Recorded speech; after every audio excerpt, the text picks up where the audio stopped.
مهمين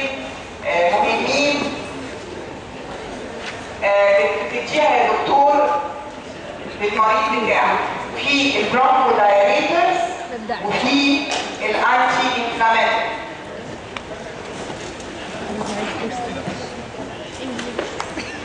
لو تفتكروا البرونكو دايريترز قلنا فيهم 3 مجموعات: البيتا 2 اجونست والميثايل سنسز والبارا سيبيروليتكس. الانتي انفلاماتوري كنا ابتدينا فيهم، قلنا الكورتيكوستيرويدز، كان فاضل لنا الماست سيل ستابيلايزرز. الحقيقه الجزء اللي فاضل لنا سهل جدا ما فيهوش اي مشاكل، الجزء اللي فاضل لنا هتلاقوه اسهل. اوكي؟ الماست سيل ستابيلايزرز وفاضل لنا اللوكوترايين موديفايرز.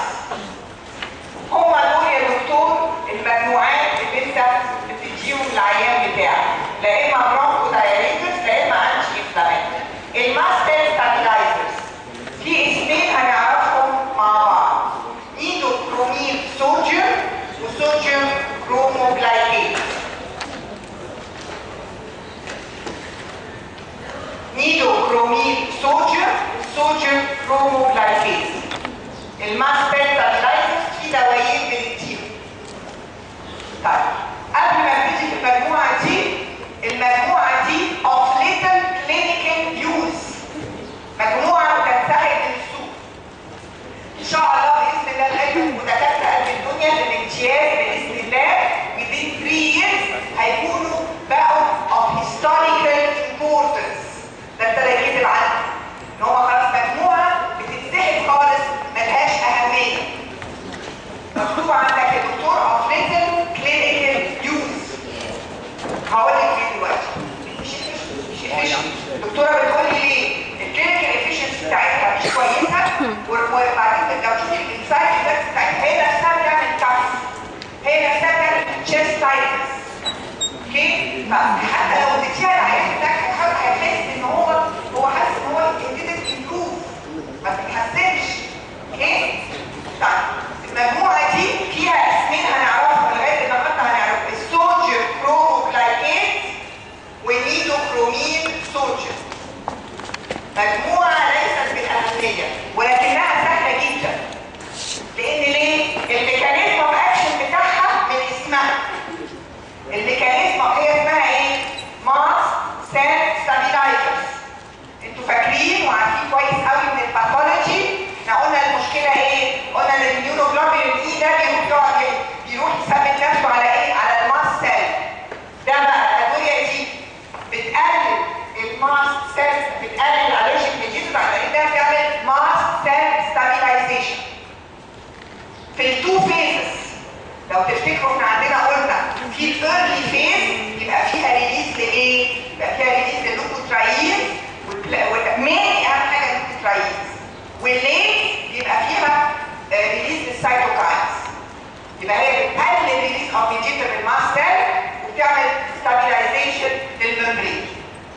هتقلل لنا كل الميديتورز الايرلي اللي هم اهمهم اللوكوترايين وفي فات بليتلت اكتيفيتنج فاكتور والسلولي اكتنج سبستنس اوف انافيلاكسيس. كل الميديتورز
الكنترول بكومباين ده مع الكورتيكوستيرويدز. يبقى المهم اخد بروح البيتا 2 اجونست والكورتيكوستيرويدز، وهذه المجموعه الكبيره ان شاء الله يا دكتور باذن الله لغايه ما تخلصوا، وهي من النهارده الحقيقه بقت مهمه جدا جدا جدا. لوكوترايين موديفايرز. نفتكر مع بعض، انتوا فاكرين ان الارانثونيك اسيد باثواي بيمشي في سكتين، لا اما في السايكلوكسيجينيز لا اما في اللايبو اوكسيجينيز باثواي. اللايبو اوكسيجينيز باثواي ده بيطلع لي مين؟ اللوكوترايينز L4 ودي 4 وسلو رياكتنج سبستنس اوف انافيلاكسيس. كل ده من السكه في اللايبو اوكسيجينيز. طيب وبيروحوا هنا اللوكوترايينز دي بتروح تقف على لوكوترايين ريسبتورز وتعمل برونكو كونستريكشن. اللوكوترايينز دي بتعمل سيفير برونكو كونستريكشن عن طريق الريليز اوف ميديتورز. اوكي؟ يبقى انا لو اديت دواء يقلل الباث واي ده، دواء اسمه زايلوتين. دواء اسمه زايلوتين. او ادي انتاجونست لللوكوترايينز، او ادي انتاجونست لللوكوترايين. دواء في منتهى الاهميه اسمه مونتلوكاست.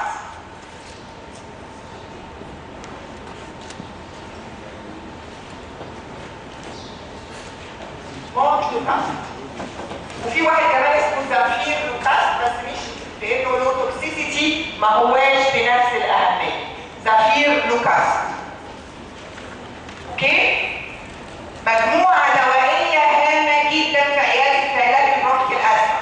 احنا في التقسيمه الكبيره عندك الدكتور لا اما هتدي العيان بتاعك برونكو دايليترز لا اما هتدي انتي انفلاماتوري. الانتي انفلاماتوري عندنا الكورتيكوستيرويدز وعندنا الماست سيل ستابيلايزرز، مجموعه قلنا اوف ليتل كلينيكال فاليو وهتبقى اوف هيستوريكال ريبورت تبتدي تناسب جدا. مجموعه مهمه جدا لنا في الفيوتشر ان شاء الله القريب باذن الله، وهي النهارده اللوكوترايين موديفايرز. المونتلوكاست ده كانوا الاول بيدوا للكبار بس 10 مللي جرام، دلوقتي بيدوا للصغيرين كمان دوز اوف 4 مللي جرام. مجموعه مهمه جدا اللوكوترايين. دلوقتي اهو احنا قدامنا المجموعه اللي قبلها الماست سيل ستابيلايزرز، بيقللوا الريليز اوف ميديتورز فروم ماست سيل، ستابيلايز السيل ميمبرين عن طريق ان هم بيالتر الكلورايد اينز. والمايل انتي انفلاماتوري ايفكت، وما لهمش ايفكت على البرونكيال تون. كل المجموعه اللي حكيت دي مالهاش دعوه بالبرونكيال تون. الهيدروكرومين والكرومونين دول هم ابليتر اللي ما لهمش امبورتنس قوي، بنديهم قبل الاكسبوجر تو الرجين. يبقى كده هم بديهم كانوا بيدوهم في ايه بس؟ قبل في البروفيلاكسس بس، يحطوا في البروفيلاكسس بس. ممكن ندي معاهم الكورتيكوستيرويد، وهم دول الادويه بتتاخد باي انهاليشن. رغم ان انت يا دكتوره بتديهم للازمه، البيشنت مش هيحس ان هو هيجي ثروت اريتيشن. طب هو حاسس ان هو كان عنده ديسنيا وكحف، مش حاسس ان هو اتحسن.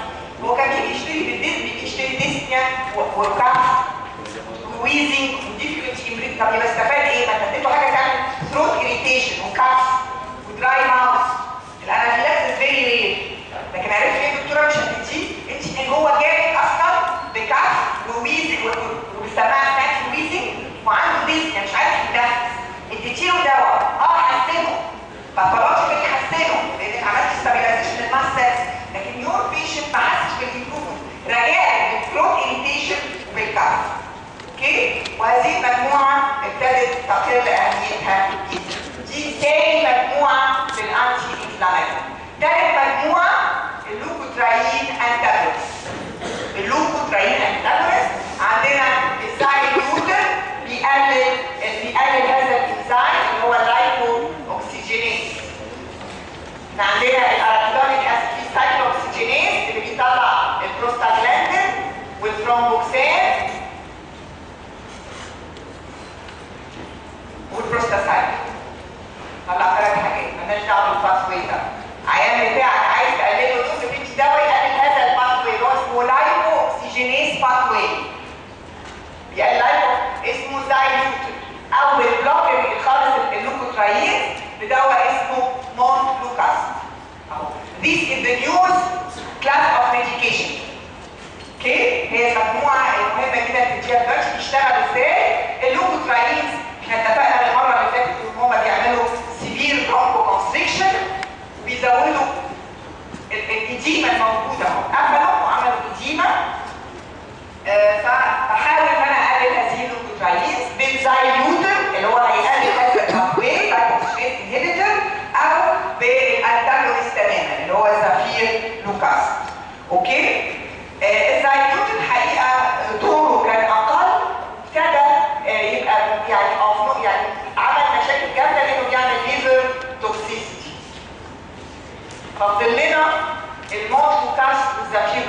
الدايلوتر اللي هو بيشتغل على الباثواي يعمل سايد افكتس جامده. فما بقى خلاص بقى ابتدى يبقى نوت كومن يوز. الدواء اللي فيري كومن يوز اللي هو لوكاس اللي هو اسمه في السوق سيفيلير. اوكي؟ ميزتهم برضه ان الانهاليشن المفروض انا بعلم العيان بتاعي ضمن البيشنت اديوكيشن هتاخدوها عندنا السكشن الجاي ان شاء الله من الحد الجاي. بيشنت اديوكيشن المفروض يا دكتور ان انت العيان ما يمشيش من عنده غير هو عارف يستعمل بخاخه الدكه مع ان انت بتاخد انسبايريشن فده دواء بيتاخد اورال. من ضمن الادفانتجز بتاعته ان هو بيتاخد اورال حتى للولاد الصغيرين. ساعات بتحتاج تحطي شامبر صغيره كده شفتوها موجوده عندنا في المصحف على المستشفى ابلاكس. مش كده دكتوره مونيكا وريتهم الحاجات دي؟ المفروض ان هو الاطفال صعب عليهم ان هم مش هيتعلم معاه ان هو ياخد الانهاليشن. فمن ضمن مزاياه ان هو اسهل قوي ان هو يتاخد اورال. وبعدين ابتدى يبقى للاطفال الصغيرين كان فضل ندي 10 مللي جرام في الاورال للكبار. بقاله 4-5 years اتسمح دي كمان الصغيرين ان دوز اوف 4 مللي جرام. اوكي؟ والكبار ان دوز اوف 10 مللي جرام محدش بيسالهم في الدوز عموما في الحته دي. اوكي؟ دي تالت مجموعه عندنا لوكوتراين انتاجونست. في دواء very expensive بيتاخد باي سبكوتينيوس ادمنستريشن اللي هو البوماليزوماب واسمه في السوق زولير. دي مجموعه اول دواء يقابلكم مونوكلونال انتي بودي انتي اي جي اي. مش احنا قلنا المشكله كلها اما بيتعرض انتوا فاكرين القصه احسن مننا فاكرينها من الباثولوجي. اما العيان بتاعك يا دكتوره يتعرض لالرجين هو بيرسبوند انه بيعمل ايه؟ اي جي. بيعمل ايه؟ انتي بودي اسمها اي جي. اوكي؟ هي اللي بتروح تقعد على الماست سيل بتسميه لي تو رياكشنز. واحده ايرلي with release of لوكوتراينز اهم حاجه اللوكوتراينز وبليتلت اكتيفيتنج فاكتورز وسلوري اكتيف سبستانس. اللوكوتراينز اهم حاجه. والليه بيبقى فيه ريليز اوف سايتوكاينز. اوكي؟ طيب يبقى انا اديت حاجه انتي اي جي اي مونوكلونال انتي بودي. طب خلاص عملت ايه؟ ده انا قللت الليفل اوف اي جي اي تماما. قللت الليفل بتاعهم كده هتعرفوا اخر الاجنبه لورز البلازما اوف اي تماما. انتي اي جي يبقى مش هيحصل المشكله ايه؟ انه بيحصل ديجرام بيحصل برضه ريليز للماستكس. مش هيحصل ديجرانيوليشن مش هيحصل ريليز مش هيحصل ريليز للفيجيترز دي. فالمشكله بتاعتي هو هيروح هذا الرومانيزوماب ده يتحد هو هذا المونوكلونال انتي بودي اللي اسمه رومانيزوماب هو هيروح يتحد مع الاي جي باينز الاي جي. فالدكتور يقول لك ده هو دواء كويس كده ما بتديهوش ليه؟ اولا زي ما هتاخدوا معانا في المنهج قدام شويه ان المونوكلونال انتي بودي ثيرابيز اولا فيها مشاكل كتيره جدا جدا. بتدخل في الروماتويد وفي الاوتوميتيز مشاكلها كتيره جدا. مش في الادويه يعني بتديها في السيفير في السيريس فاونديشنز مثلا او روماتويد او كده الادويه ليها مشاكل غير انه فيري اكسبنسيف. الرومانيزوماب ده دواء بتديه العيان بتاعك في السيفير بيرسيستنت كيسز. هتشوفوا معانا الاسبوع الجاي مش هقوله النهارده هتشوفوا معانا من اول يوم الحد الجاي ان شاء الله ان احنا عندنا المايلد انترميتنت مايلد بيرسيستنت قسمناها قلنا حسب العيان بتاعك يا دكتوره بيصحى كام مره بالليل؟ بيستخدم البيتا كواجونست كام مره؟ الاتاك جات له كام مره في الاسبوع؟ بنقسمها اكوردنج لكده. الرومانيزوماب ده بيتشال مين؟ للسيفير بيرسيستنت. بتديه باي سبكوتينيوس انجكشنز للبيشنت اللي عندهم ازمه. وديه كده على طول يعني ان شاء الله باذن الله كلكم دكاتره قد الدنيا. امتياز او في اسم 3 او في البطنه العامه.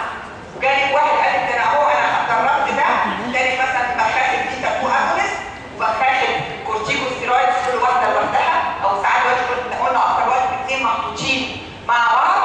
قال لك يا دكتوره انا خدت ده باخد ده I'm not control.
سكشن الفارماكولوجي.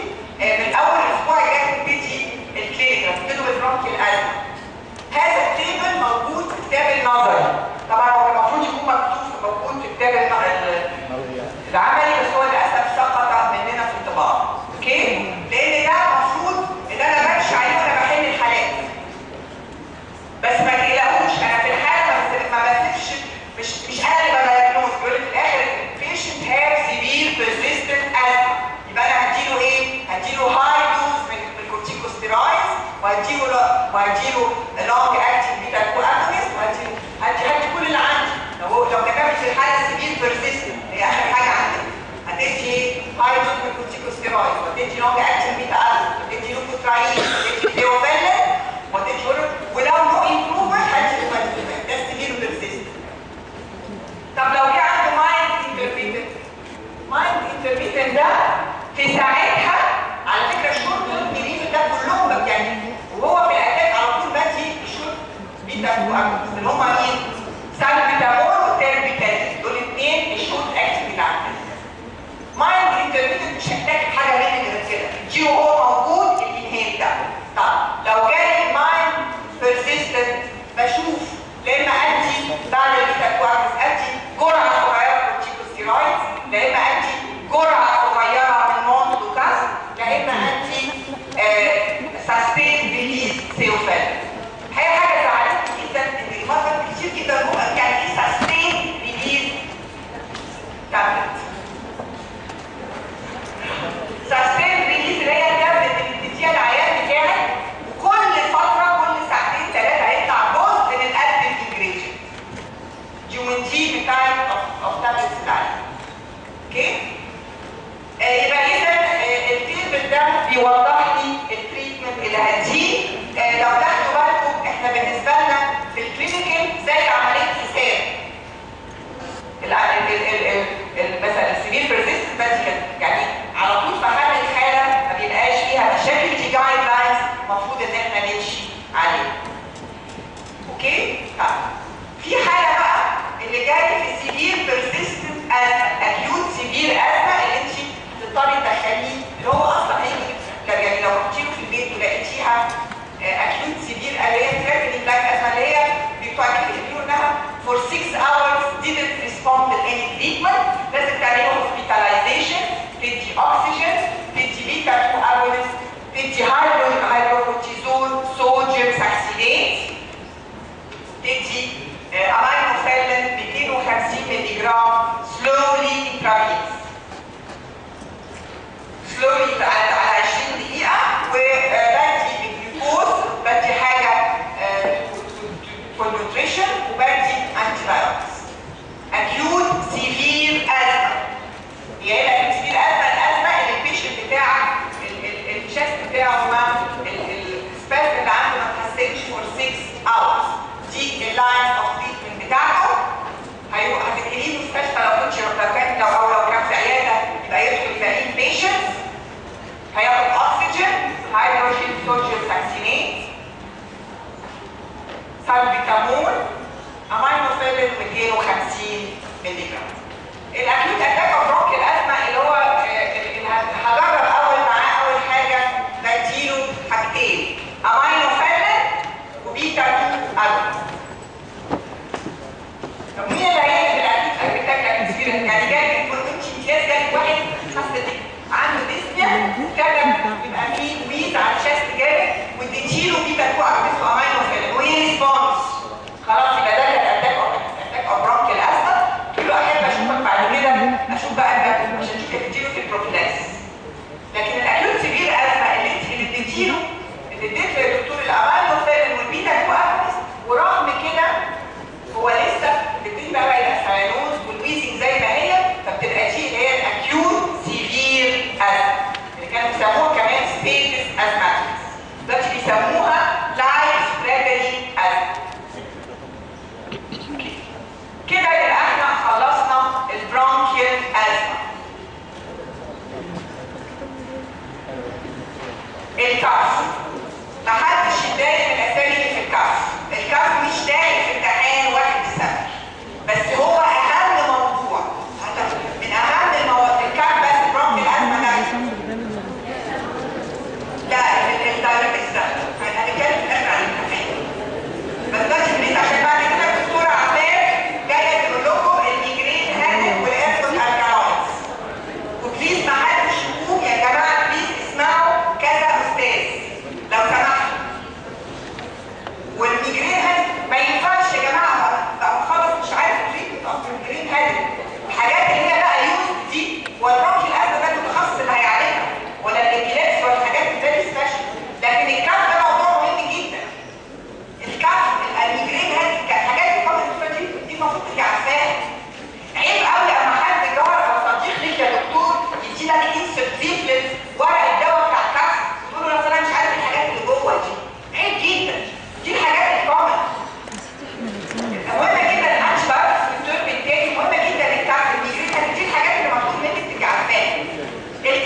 كده لو كل المجموعه دي هتاخدوها الاسبوع الجاي على طول. ولو سمحتوا ما تجيبوش مع الدكتور محسن الهايبرتنشن، موضوع مهم جدا.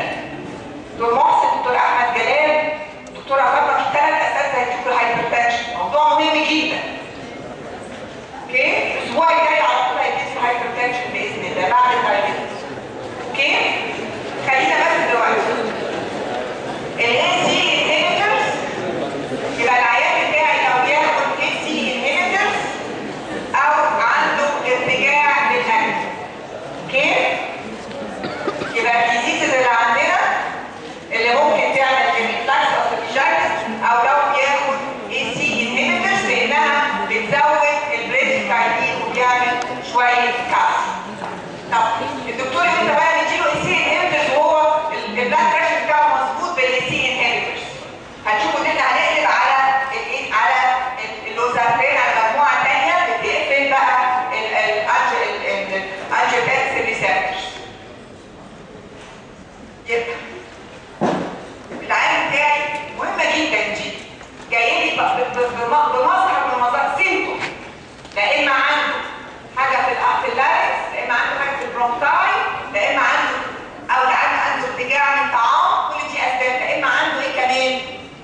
لا اما انت اديت دواء او زميلك بتاع البطنه ادى دواء، ادى اي سي انهبيتور، ممكن يكون من الاسبرين، او حاجه اسمها اسبرين انديوست ازمه لو تفتكروا. قلنا الاسبرين انديوست ازمه دي سببها ايه؟ ان برضه ان الاسبرين بيقفل هذا الباث واي، فبيدي الابر هاند للباث واي ده، فاللوكوتراينز بتزيد. الملحوظه اللي مكتوبه هنا مهمه جدا بقى، important note. لما ما ينفعش ان انا ادي لعيان، لازم اشوف الاندرلاين باثولوجي. يعني ما ينفعش هناخد بعد كده في اسامي ادويه الكف، بس مش هي دي اللي هتنفعني في لو عيان عنده برونكيال ازمه، لازم امشي بالانتي بيتا تو اجونست وازود او اشوف ايه ادويه هادي برونكو دايليتور ولا انتي انفلاماتوري. لو عيان عنده تي بي لازم ادي ان اتش وريفامبيسين وستريبتومايسين. يبقى اتليست اول ملحوظه مهمه جدا، تريتمنت اوف كاف لازم يا دكتور تعالج السبب اللي عند المريض. تريتمنت لو عنده تي بي تديله ادويه تي بي، لو عنده ازمه تديله ازمه. حاجه ثانيه مهمه جدا، اي دواء مخ هيجي تحت ايدك ما هو الا مجموعه من الاسماء اللي هنتكلم عنها. يعني كلها ليكشن، حاطط لك انتي باسيف على ميوكوليتيك، حاطط لك اكسبكتورنت على مع سنترال انتي باسيف. بس از دكتورز الحقيقه موضوع مهم جدا، ولازم ابقى عارفه الاسامي دي. ده حاجه من الظروف زي الميجرينات، الحاجات الكومن دي لازم ابقى اوين بيها، وما يعني بعد الشر يعني اما صديق او قريب او جار او اي حد يسالني ما ينفعش اقول له انا ما سمعتش عن الحاجات دي، لازم ابقى عارف بالظبط ايه. فالنوتس دي مهمه جدا، النوتس اللي عندكم دول مهمين جدا. ان انا في الكف تعالي قبل الدكتوره السبب، عنده تي بي عنده تي بي، عنده برونكيال عنده برونكيال ازمه. نخش بقى الملحوظه الثانيه دي اللي هي بتاعت الكف ميكشرز. في شويه ديفينيشنز. الانتي باسيف ده ايه؟ ده اللي هو مهدد للكح، يهدي انتي سيل للدراي، بس لازم تبقى دراي كاف. الاكسبكتورنت ده بيزيد بعمل انفكشن، بزود الليكويد عند العيان بتاعي عشان يعرف يكسبال اكسبكتور يعني هتطارد بالبلغم. ميوكوليتيك ده الميوكس اللي بيطلع بيفكك البوند اللي جواه ويخليه برضه يتطرد. يبقى انا لما اقرا في دواء انتي باسيف او اكسبكتورنت او ميوكوليتيك لازم ابقى فاهم. انتي باسيف مهدد للكحه، اكسبكتورنت طارد للبلغم، ميوكوليتيك مذيب للبلغم. لازم ابقى يعني زي ما انا كده لازم ابقى عارفين يعني ايه انالجيستيك، يعني ايه انتي بايوتيك، يعني في ترم الدكتوره لازم تبقى كلير بالنسبه لنا. هنخش بقى في الحته اللي بتزعلنا كلنا، الاسامي. اوكي؟ الاسامي الدكتوره بتحكي، بس هي برضه انا قلت لكم لازم الكاف مش داخل كله، الامتحان بتاع واحد يسمي الكاف داخل بس البرونكيال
مشكله. اوكي؟ يبقى دول البريفرال انتي تاسيفز. وقلنا بيشتغلوا ازاي؟ بيقللوا السنسوري نيرف اللي بتنجوز الكاف ده. السنسوري في شويه ناركوتيك يعملوا ادمان، وفي نون ناركوتيك. الناركوتيك هما مين؟ كان زمان الادويه الكحه كلها كانوا بيحطوا طبعا الناركوتيك هما اهم اثنين، الكوديين والفوركوتين. والكوديين is very very very very efficient في الكاف، في الدراي كاف، ولكنه بطلوا لانه بيعمل ادمان طبعا، فكان بيشترى للاسف طبعا مع ظاهره الادمان بقى بيشتري الدكتوره بيشربوا 3-4 ازايز من الكودين. النون ناركوتيك في واحد مهم قوي اللي هو لو بصيتوا في ادويه الكحه كلها اللي موجوده في السوق اسمها ديكستروميثورفان. اوكي؟ دول الانتي تاسيفز. قدامنا اهو البريفرال انتي تاسيف، قلنا هيقللوا النيرف انتي اللي بتنشيط اللي هتطلع بتنشيط بريفرال في مكانها، النيرف انتي اللي في مكانها بريفرال، والسنترال هتقلل الكاف سنتر جدا من ده.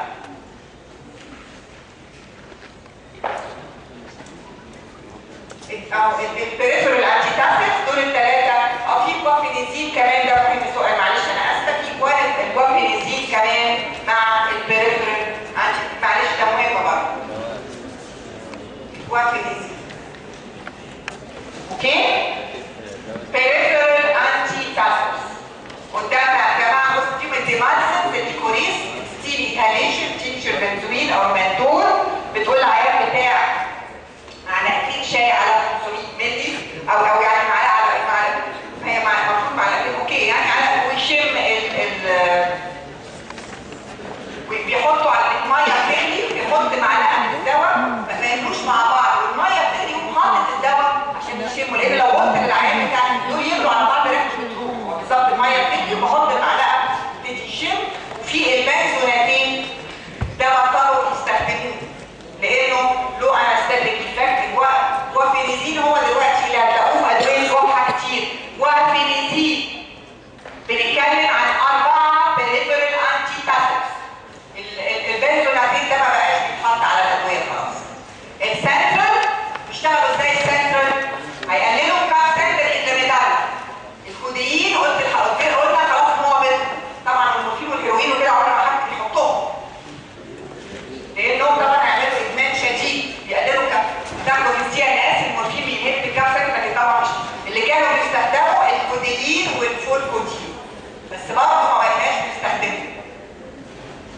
نون ناركوتيك مهم جدا الديكستروميثورفان. لو بصيتوا على ادويه كتيره عندكم في البيت هتلاقوا الديكستروميثورفان one of the constituents، لان احنا اتفقنا ان ادويه الكحه ما هي الا هلاقي combination of 2 or 3، لكن انا as a doctor لازم تبقي عارفه يا دكتوره هو بيعمل ايه.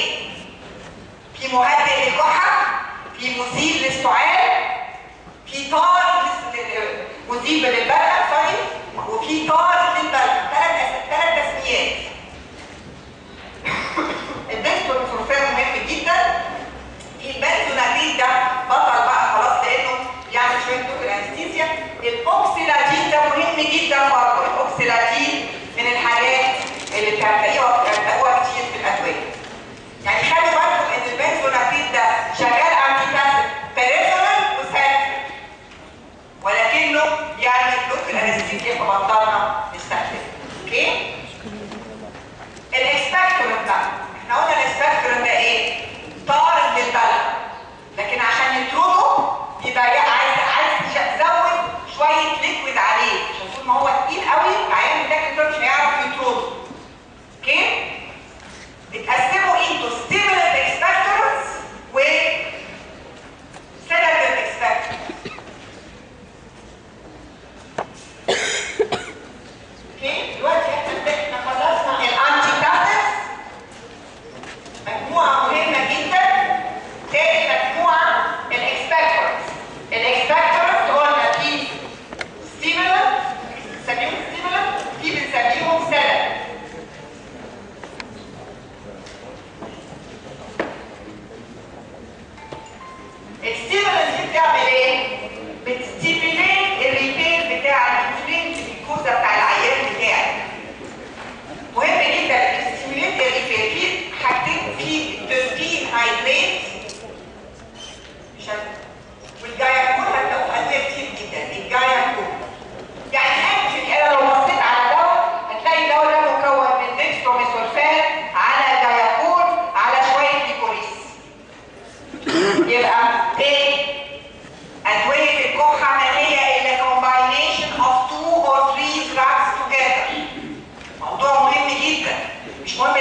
مفيد للبلغم، انتي تاسل مهدئ للسعال، الميوك ستيمولنت او الستيمولنت تجيبهم، الستيمولنت اكسبكتورنتس stimulate the healing and repair of chronic inflamed respiratory mucosa. فلما الميكوزا دي تتحسن هتعرف تطلع تطرد معاك تبتدي وهي فيها باثوجينيس مش لكن اما تبقى الميكوزا سليمه تطلع معايا فلويد so increase the amount of fluid secreted. الميكوزا اللي فيها باثولوجي ما بتطلعش اي ليكويد، وانا هدفي ان انا عايزه اعمل ايه؟ عايزه liquefy sputum. اوكي؟ في الحاجتين اللي عندنا هما التربين هايدريت والجايامول.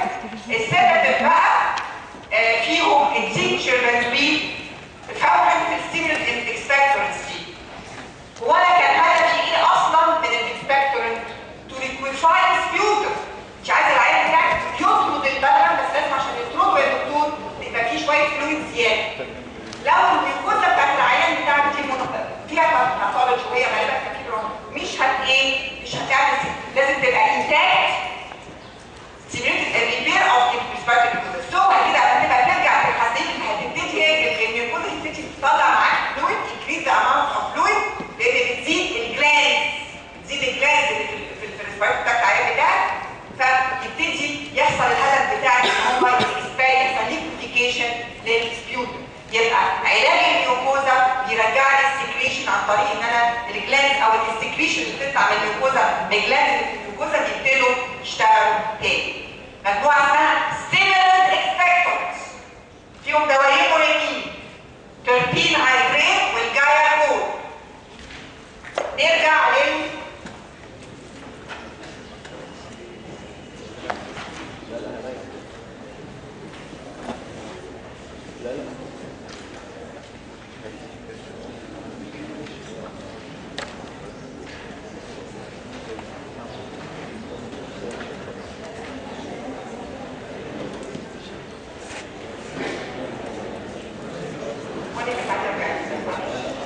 سوري يا جماعه معلش.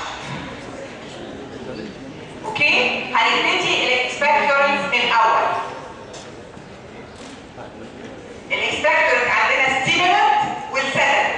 خلصنا الستيمولنت اتعرفنا على اسمين مع بعض، التربين هايدريت والجايامول.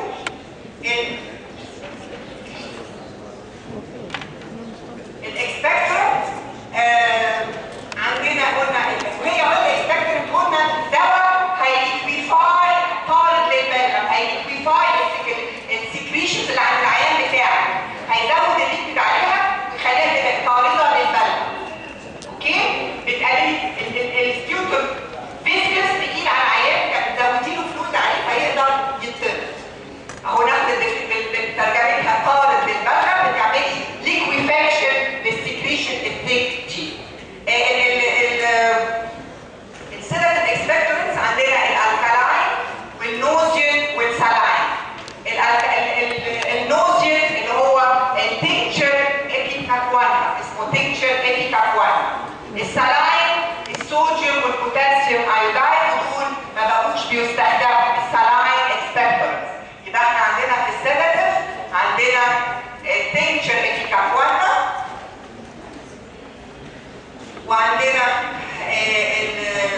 الصوديوم والبوتاسيوم ايودايد، دول ما بيستخدموش لانهم ايريتنت ولانهم بيلخبطوا لي الثايرويد جلاند. وعندنا حاجات فيها باي كربونيت. ودايما زي ما هتشوفوا هدفك ان انت تدي العيان بتاعك دواء يزود الليكويفاكشن اوف سبيوتم اند اكسباند ذا سبيوتم. اهو هما هيديوز الانفلامد الميكوزا وليكويفاي اند ديزولف ذا سبيوتم. الالكالاين هما البوتاسيوم او الصوديوم ستريت. هما هيعملوا ايه؟ هيزودوا الالكالي ريزيرف كله، increase the alkali reserve. فالالكالي ريزيرف هيطرد عن طريق ايه؟ هيطرد عن طريق الريسبيريشن، عن طريق الريسبيريشن. اوكي؟ فهيزود هيبتدي يطرد عن طريق اللي هيبتدي يحصل فيه اما يبقى فيه الالكالي ريزيرف ده بيزيد، الاكسكريشن بتاعت البرونكيال جلاندز كمان بتاعتها بتزيد. طبعا دول ما بيستخدموش قوي. تاني انا هدفي ان انا ازود ليكويدز في السبيوتوم بتاع العين بتاعي عشان يطرد. طب لو عملت الكالينايزيشن وزودت الكالين ريزيرف، البرونكيال جلاند بتبتدي تشتغل معايا اكتر فيحصل ليكويفاكشن. غير طبعا غير بقى انت في العين بتاعك خد بفرنشز والكلام ده، لكن انت بتدي دواء لهذا الهدف. الالكالاين اكسبكتورز صوديوم اند بوتاسيوم اسيتيت او سيتريت. في النوزيوم اكسبكتد تيكتشري اكوانا ده بقى بيعملوا ريفلكس ستيميوليشن للبرونكيال سكريشن. تيكتشري اكوانا ده بتاخد ادويه كتير، هو اكتر واحد بيستخدم، بيريتيت الستامك اند جابل، فبيعمل ريفلكس ستيميوليشن للبرونكيال سكريشن. كل هدف يا جماعه ان انا بزود الليكويفاكشن اوف سلاين اكسبكتد. ما بقتش بتستخدم قوي لان قلنا ان هي بتنترفير مع الثايرويد فانكشن وطعمها ايريتنت، فما بقتش بتستخدم قوي. السيلين اكسبكتد قلناها. فاضل الميوكوليتيك ايجنتس. الميوكوليتيك ايجنتس اتفضل. اوكي. الميوكوليتيك ايجنت قلنا اللي هي مثيبه للبلغم. في البروموهكسين والدوناسي الفا والاسيتايل سيستين. دول الثلاثه دول هم مهم قوي. بيعملوا ايه دول؟ احنا قلنا التاني بيطرد البلغم، ده بيزود البلغم. بيعمل ايه؟ بيعمل ديبولاريزيشن، بيفكك، بيعمل ديبولار للميوكوبوسيساكرايد، بيفكك السبيوتوم من بعض. بالساينتفك تيرم بيقول ديبوليمرايزيشن للميوكس جراوند بتاع السبيوتوم، بيفكك. واحد بيزود لك السكريشن اللي فيه، وقلنا اكتر واحد بيستخدم هتلاقوه في الاكستراكتنج التكتشر هيبيكاتوانا اللي هو النوزيانز. الميوكوليتيك وتاني بقول هتلاقي في نفس الدواء بروموهكس واحد ميوكوليتيك على واحد انتي تاسيف على واحد اكسبكت. اوكي؟ يبقى الميوكوليتيك عندك ثلاثه. البروموهكسين اللي هو معروف في السوق بيسولفون والبايسولفون. اوكي؟ هتكتبوا كتير جدا، ما تكتبوش كتير. بروموهكسين والدورناسي الفا والاسيتايل سيستين. لو افتكرتوا ان هذه المجموعه بتدون البلغم ساينتفك تيرمز، يعني ايه يا دكتور في ساينتفك تيرمز ساعتها؟ يعني بتعمل ديبوليمرايزيشن للميوكوبوليسا. السبيوتوم ده مكون من ميوكوبوليساكرايد، فالراجل ان هو بيفكك هذا الجرام سبستنس بتاع الميوكس اللي بيعملوا ديبوليمرايزيشن. اوكي؟ فبيفاي السبيوتوم. الاسيتايل سيستين ما تستنوش عنه حاجتين، ان هو ميوكوليتيك وان هو انتيدوت للاسيتامينوفين توكسيسيتي، باراستامول توكسيسيتي. دواء مهم جدا اسمه اسيتايل سيستين. اسيتايل سيستين. تاني الناس اللي سرقت مننا الميوكوليتيك يا دكتور ثلاثه: بروموهكسين، دورناسي الفا، واسيتايل سيستين. لو افتكرت من الميوكوليتيك الاسيتايل سيستين ان هو بديل الباراستامول توكسيسيتي وان هو ميوكوليتيك، يبقى شكرا. اوكي؟ دايجنوستيك نوت ستاديز دي مش مهمه. هو اهم حاجه ان هو protect the liver cells from being damaged due to acetaminophen، وده لانه بيأثر على البيتا-ثايون ليفل. اسيتايل لو افتكرت في الميوكوليتكس ان هم ثلاثه: بروموهكسين، دورناسي الفا، و اسيتايل بروموهكسين او اسيتايل سيستين، وان هم بيعملوا بيفكوا السبيوتوم ده. ازاي؟ ان هم بيقللوا بيفككوا الميوكوبوليساكرايد بوند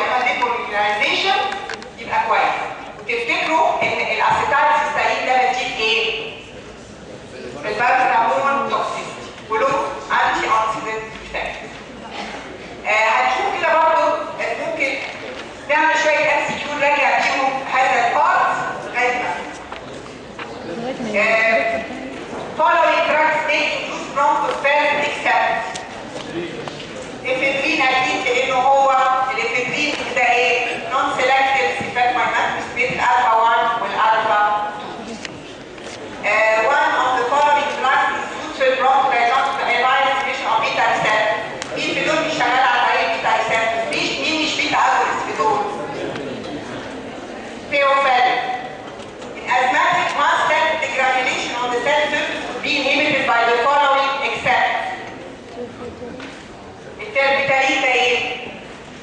بيتا 2 الامينوفيلين ده ايه؟